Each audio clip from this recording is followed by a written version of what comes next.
Aquí tenemos una de las más exquisitas paradojas de nuestra era. Un movimiento que proclama liberar a las mujeres termina por hacerlas más esclavas que nunca.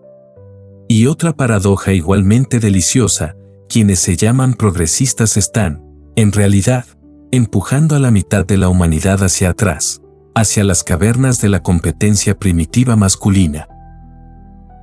Permítanme confesarles algo que les parecerá tan escandaloso como obvio: el feminismo moderno, en su noble intento de elevar a la mujer, ha cometido el error fundamental de asumir que para elevarla debe convertirla en un hombre defectuoso. Es como si, queriendo honrar la luna, insistiéramos en pintarla del color del sol.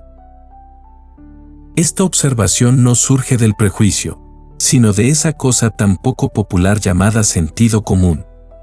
Porque, verán, hay algo profundamente cómico en un mundo que primero declara que las diferencias entre hombres y mujeres son meras construcciones sociales, y luego se dedica obsesivamente a medir cuántas mujeres hacen exactamente lo mismo que los hombres, como si esa fuera la única medida del valor humano. El feminismo prometió liberación y entregó una nueva forma de esclavitud, la oficina. Prometió dignidad y ofreció la competencia despiadada del mercado. Prometió realización y regaló el agotamiento perpetuo de quienes deben ser, simultáneamente, madres perfectas y ejecutivas impecables. Es una broma cruel disfrazada de progreso. Pero la verdadera tragedia no está en que las mujeres hayan sido engañadas, sino en que hemos perdido algo irreemplazable: la comprensión de que la maternidad y la domesticidad no son prisiones de las que escapar, sino aventuras supremas que ningún hombre puede experimentar. Hemos cambiado el gobierno de un reino por un puesto subalterno en la corporación de otro. Capítulo 1. La gran contradicción del movimiento feminista.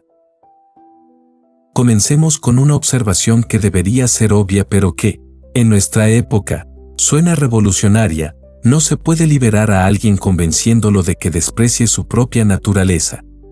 Sin embargo, esa es precisamente la premisa fundamental del feminismo moderno. El movimiento feminista proclama amar a las mujeres mientras, simultáneamente, insiste en que todo lo tradicionalmente asociado con la feminidad es inferior, degradante o simplemente inexistente. Es como si un movimiento de liberación de los peces comenzara insistiendo en que el agua es una prisión y que la verdadera realización se encuentra en aprender a volar. Observen esta curiosa contradicción: el feminismo moderno afirma que no hay diferencias esenciales entre hombres y mujeres, pero dedica toda su energía a demostrar que las mujeres pueden hacer todo lo que hacen los hombres. Si realmente no hubiera diferencias, ¿por qué sería notable que una mujer pudiera hacer el trabajo de un hombre? Es como celebrar que un irlandés puede hablar inglés. Solo sería sorprendente si asumimos que hay algo fundamentalmente distinto en él. La verdad es que el feminismo ha adoptado, sin darse cuenta, la premisa más misógina posible: que el valor de una mujer se mide por su capacidad de imitar al hombre. Han aceptado la vieja idea patriarcal de que las actividades masculinas son inherentemente superiores, y luego han exigido el derecho de participar en esa superioridad. Es como si los esclavos, en lugar de abolir la esclavitud, hubieran exigido el derecho de convertirse en amos.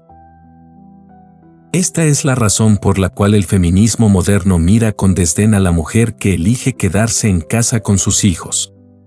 No porque realmente crea en la libertad de elección, sino porque, en el fondo, ha aceptado que el hogar es un lugar inferior al mundo corporativo.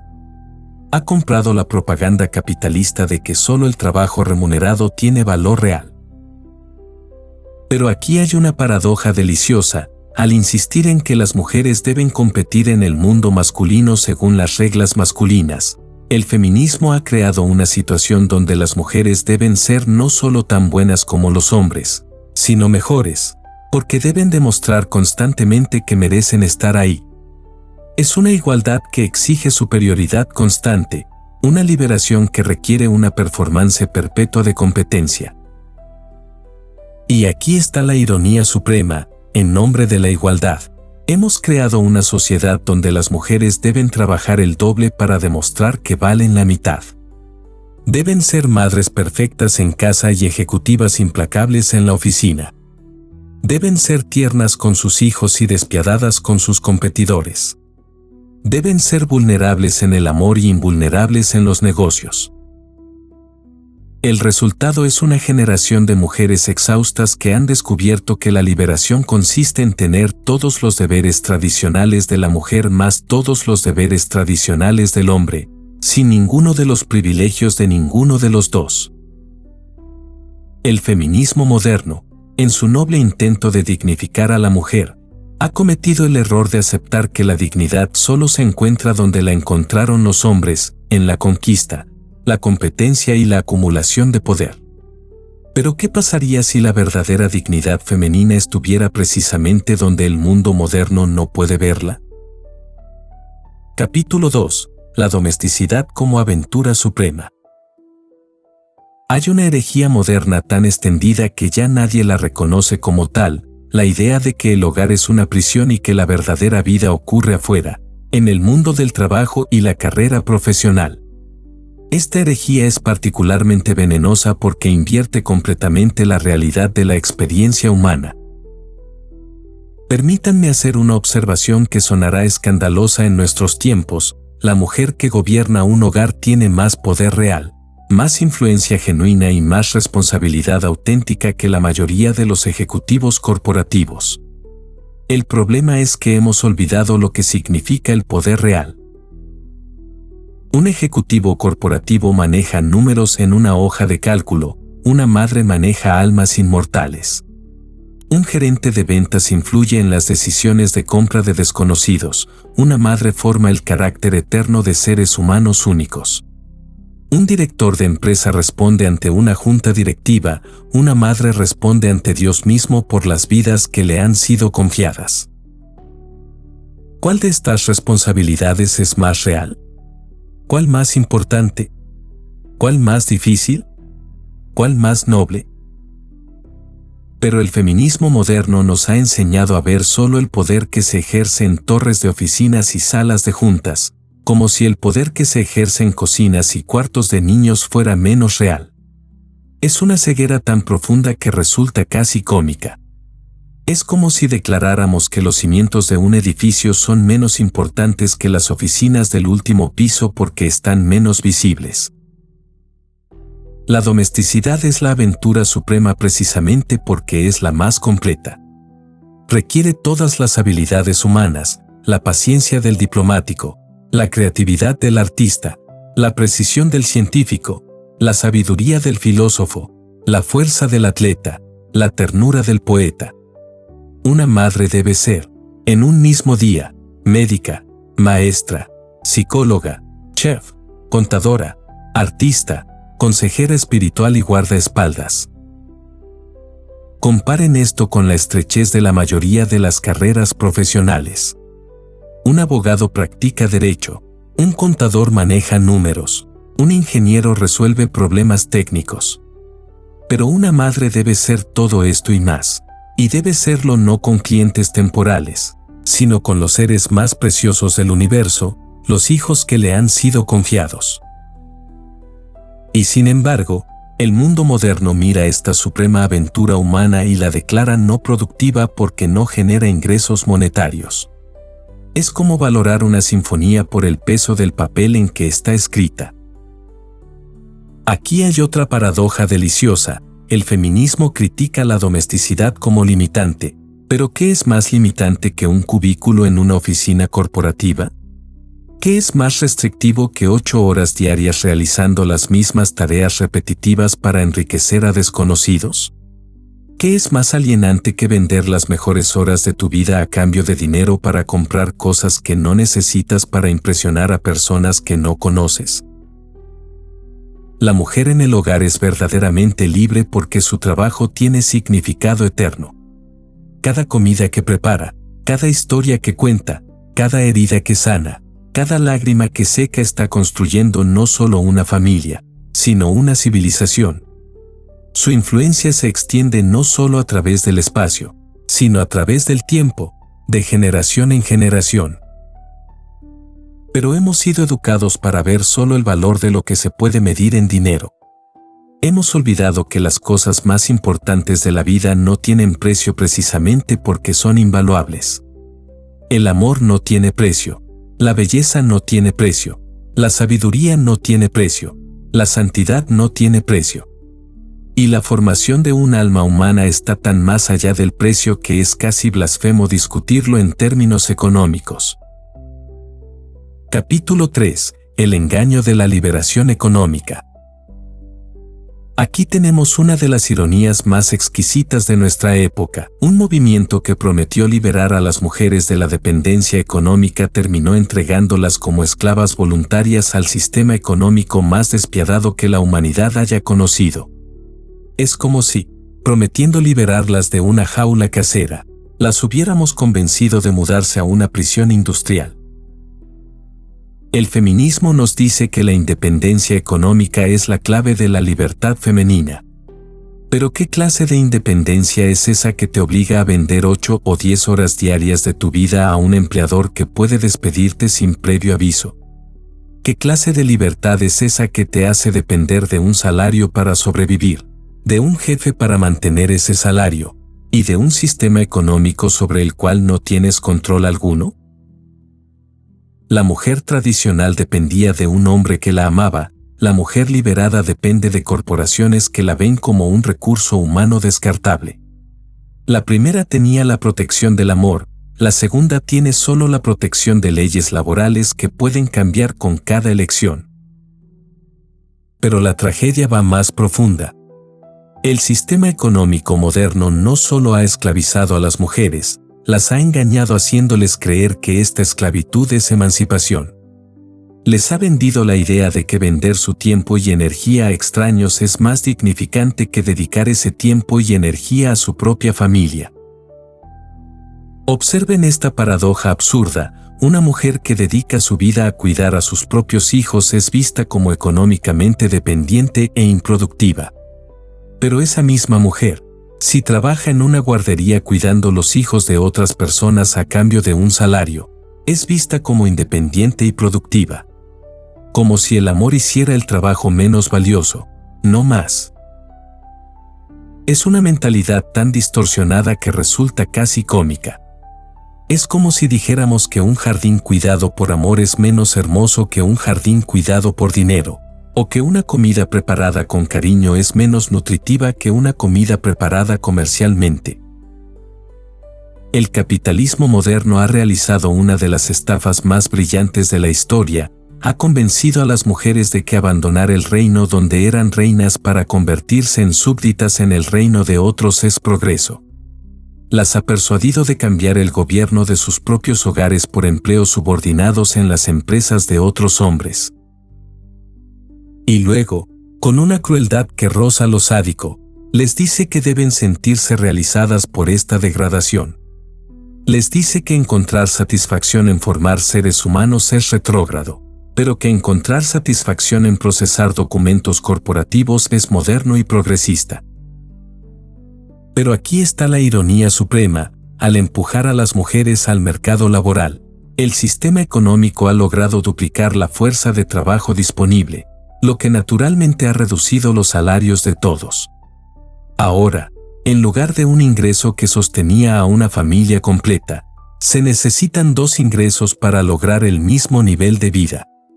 La liberación económica de las mujeres ha resultado en la esclavitud económica de familias enteras. Es una broma cósmica. El feminismo prometió liberar a las mujeres del trabajo no remunerado del hogar, y terminó obligándolas a realizar tanto el trabajo no remunerado del hogar como el trabajo mal remunerado de la oficina. Prometió independencia y entregó dependencia doble. Y mientras tanto, los verdaderos beneficiarios de esta liberación son las corporaciones que ahora tienen acceso a una fuerza laboral más grande, más desesperada y, por tanto, más barata. El feminismo, sin darse cuenta, se convirtió en el mejor amigo del capitalismo despiadado. Capítulo 4. La maternidad como poder único e irreemplazable. Existe un poder en el universo tan fundamental que toda la civilización depende de él, tan misterioso que la ciencia apenas puede comenzar a comprenderlo, tan creativo que hace que todos los otros actos creativos parezcan meros juegos de niños. Este poder es la maternidad, y el feminismo moderno, en su ceguera, lo ha declarado insignificante. Permítanme hacer una observación que debería ser obvia: solo las mujeres pueden crear vida humana. Esta no es una limitación, es un privilegio tan extraordinario que deberíamos estar construyendo templos en su honor en lugar de edificios de oficinas. Es un poder tan exclusivo que ningún hombre, por más brillante o exitoso que sea, puede siquiera soñar con ejercerlo. Pero nuestra época ha logrado la proeza intelectual de considerar este milagro cotidiano como una carga de la cual las mujeres deben ser liberadas. Es como si consideráramos la capacidad de ver como una desventaja porque nos obliga a prestar atención al mundo visible. La maternidad no es simplemente dar a luz, es el poder de formar almas inmortales. Cada madre es una colaboradora directa de Dios en el acto más importante del universo, la creación de una persona única e irrepetible. Está participando en el misterio mismo de la existencia. Compare esto con cualquier logro profesional. Un arquitecto diseña edificios que eventualmente se derrumbarán, una madre forma personalidades que durarán para la eternidad. Un científico descubre leyes que ya existían, una madre ayuda a crear seres que nunca antes existieron. Un artista crea belleza temporal, una madre forma la capacidad misma de percibir la belleza. Y sin embargo, ¿qué nos dice nuestra sociedad? Que el arquitecto, el científico y el artista están realizándose profesionalmente, mientras que la madre está desperdiciando su potencial. Es una inversión de valores tan completa que resulta casi diabólica. Aquí hay una paradoja deliciosa: el feminismo acusa a la sociedad tradicional de reducir a las mujeres a su función reproductiva, pero luego procede a reducir a las mujeres a su función económica. Como si fuera más dignificante ser vista como una unidad de producción laboral que como una colaboradora en el acto creativo supremo. La verdad es que la maternidad es el trabajo más importante que existe porque es el único trabajo que produce trabajadores. Todas las otras profesiones dependen de que las madres hayan hecho bien su trabajo primero. No puede haber doctores, ingenieros, maestros o cualquier otro profesional sin que primero las madres hayan formado seres humanos capaces de convertirse en doctores, ingenieros y maestros. Es el trabajo que hace posible todos los otros trabajos, y sin embargo es el único que nuestra sociedad considera no productivo. Es como considerar que la siembra es menos importante que la cosecha, o que los cimientos son menos valiosos que los pisos superiores. Pero la maternidad no es solo importante por sus resultados, es importante por su naturaleza. Requiere un tipo de amor tan completo, tan desinteresado, tan incondicional, que eleva a quien lo practica hacia la santidad. Una madre ama no porque su hijo sea perfecto, sino porque es suyo. Ama sin condiciones, sin garantías, sin esperanza de recompensa proporcional. Este amor materno es la escuela más perfecta de virtud que existe. Enseña paciencia cuando el niño llora toda la noche, enseña generosidad cuando comparte su último pedazo de comida, enseña esperanza cuando el futuro parece incierto, enseña fe cuando debe confiar en lo invisible. Y sin embargo, el feminismo moderno mira esta escuela de santidad y la declara una limitación al potencial femenino. Mira este poder único e irreemplazable y lo considera una desventaja competitiva en el mercado laboral.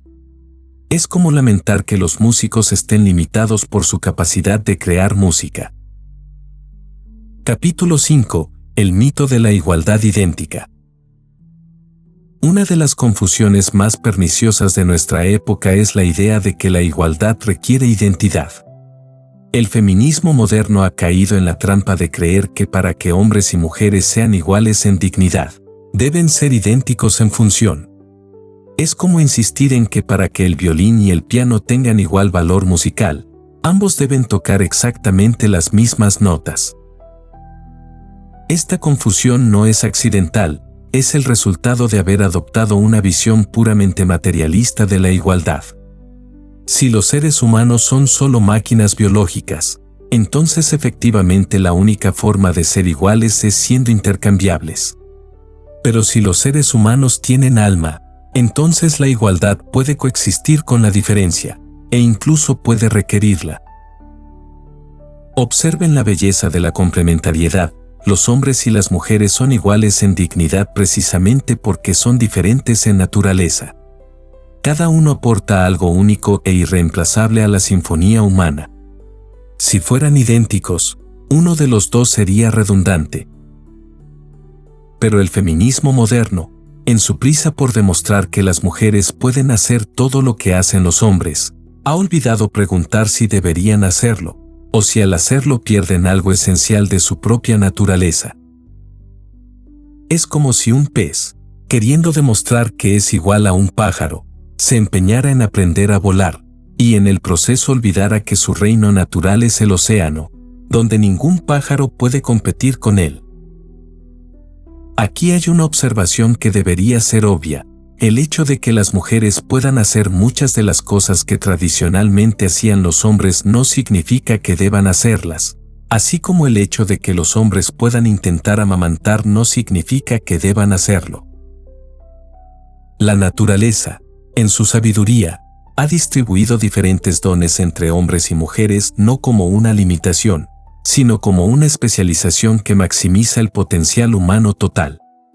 Los hombres tienden a ser más fuertes físicamente, las mujeres tienden a ser más perceptivas emocionalmente. Los hombres tienden a ser más orientados hacia la conquista, las mujeres tienden a ser más orientadas hacia el cuidado. Estas diferencias no son defectos que deben ser corregidos, son características que deben ser celebradas y utilizadas para el bien común. Pero el feminismo moderno ve estas diferencias como evidencia de desigualdad, cuando en realidad son evidencia de diseño inteligente. Es como si un director de orquesta se quejara de que los violines no pueden tocar las notas bajas del contrabajo, o de que las flautas no pueden producir el sonido profundo de los tambores. La verdadera igualdad no consiste en que todos toquen el mismo instrumento, sino en que cada instrumento sea valorado por su contribución única a la sinfonía total. Y aquí está la ironía, al insistir en que las mujeres deben ser como los hombres para ser iguales, el feminismo ha adoptado implícitamente la idea de que ser mujer es inferior. Ha aceptado que los valores tradicionalmente masculinos son los únicos valores reales. Es una forma sutil pero devastadora de misoginia, valorar a las mujeres solo en la medida en que pueden imitar a los hombres. Es como valorar una rosa solo por su capacidad de crecer tan alto como un roble, ignorando su fragancia única y su belleza particular. El resultado es una sociedad donde las mujeres se sienten presionadas a negar su propia naturaleza para ganar aceptación en un mundo que valora solo los logros masculinos. Es una forma de violencia psicológica disfrazada de progreso. Capítulo 6. La feminización del mundo como necesidad urgente. Aquí tenemos una de las ironías más trágicas de nuestro tiempo, justo cuando el mundo más necesita las virtudes tradicionalmente femeninas. El feminismo está persuadiendo a las mujeres de que abandonen esas virtudes para adoptar las tradicionalmente masculinas. Es como si, en medio de una sequía, convenciéramos a los pozos de agua de que se convirtieran en volcanes. El mundo moderno está enfermo de masculinidad tóxica, pero no de la que el feminismo critica.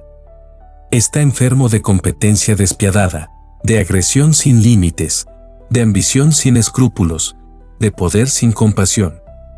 Está enfermo de todas las virtudes masculinas divorciadas de las virtudes femeninas que las equilibran y las ennoblecen. ¿Y cuál es la respuesta del feminismo? Entrenar a las mujeres para que sean más competitivas, más agresivas, más ambiciosas, más despiadadas.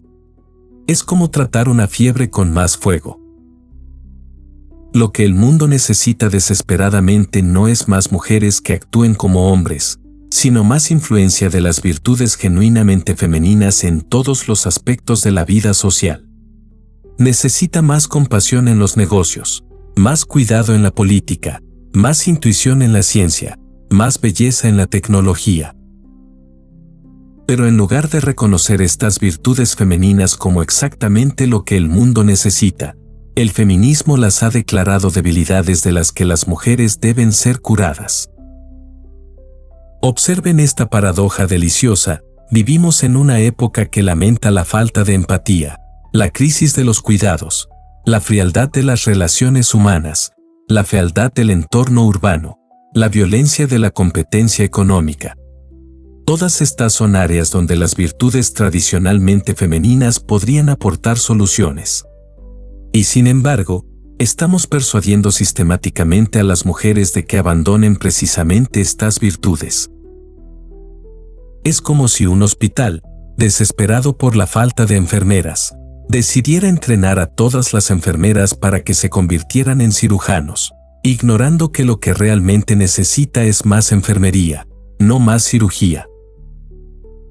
La feminización del mundo no significa que los hombres deban convertirse en mujeres, sino que las virtudes femeninas deben tener igual influencia que las masculinas en la configuración de la sociedad.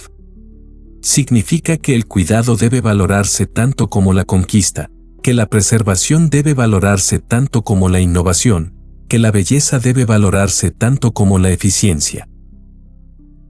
Pero esto requiere que las mujeres mantengan y desarrollen sus virtudes distintivas, no que las abandonen en favor de una imitación de las virtudes masculinas.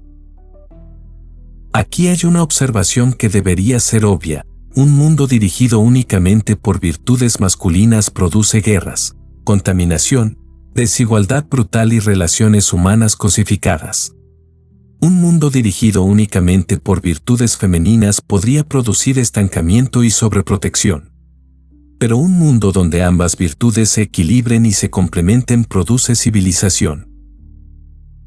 Y sin embargo, el feminismo moderno, en lugar de luchar por este equilibrio, está empujando a las mujeres hacia el mismo desequilibrio masculino que ya está causando tantos problemas.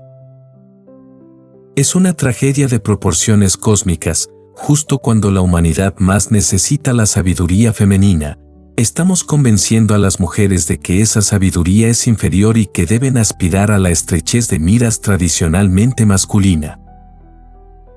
El resultado es un mundo donde todos compiten pero nadie cuida, donde todos conquistan pero nadie preserva, donde todos innovan pero nadie cultiva la belleza, donde todos acumulan poder pero nadie ejercita la compasión. Capítulo 7. El camino de vuelta al sentido común. Después de décadas de experimentación social con las ideas feministas, estamos comenzando a ver los resultados, y no son exactamente lo que se prometió. Tenemos mujeres más educadas pero menos felices, más independientes económicamente pero más ansiosas emocionalmente, más exitosas profesionalmente pero más fracasadas en sus relaciones personales. La gran pregunta que debemos hacernos es: ¿vale la pena este intercambio? ¿Es realmente progreso cambiar la alegría por el éxito, la paz por la productividad, el amor por la independencia? Aquí tenemos una paradoja que debería hacernos reflexionar. Las generaciones de mujeres que vivieron antes del feminismo, a pesar de tener menos oportunidades según los estándares modernos, reportaban niveles más altos de satisfacción vital que las mujeres contemporáneas que tienen acceso a todas las carreras y todas las libertades.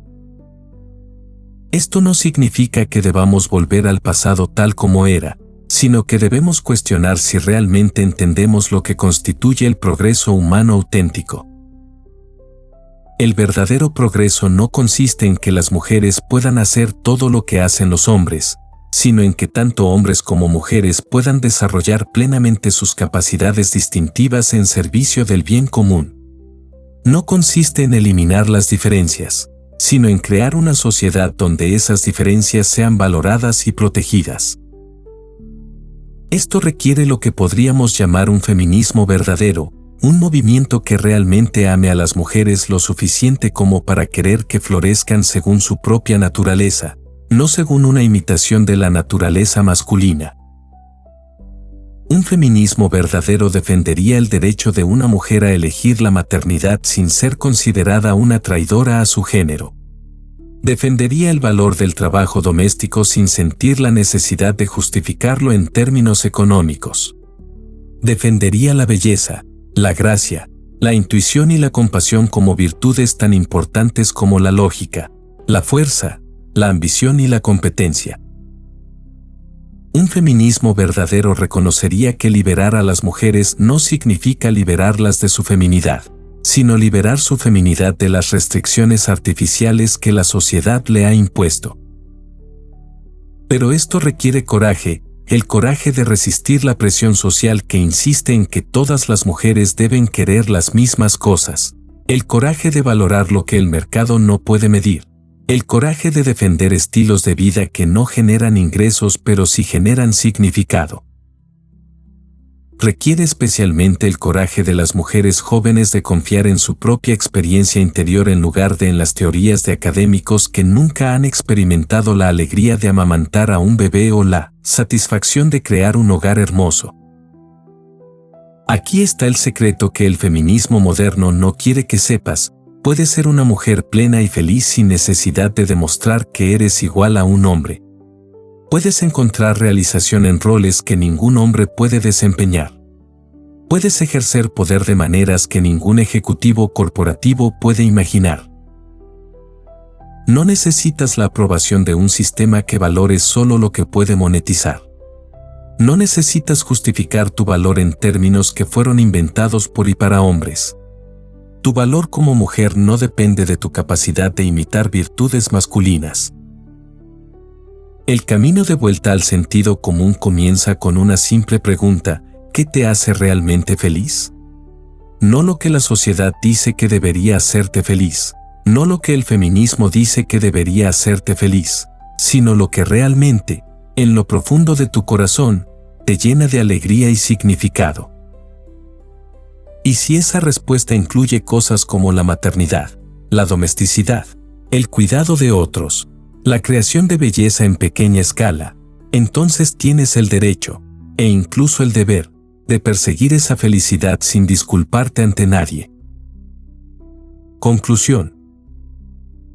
Al final de este recorrido por las paradojas del feminismo moderno, espero que hayan visto lo que yo he visto, que el mayor enemigo de las mujeres no es la sociedad tradicional, sino una ideología que las ha convencido de que desprecien su propia naturaleza.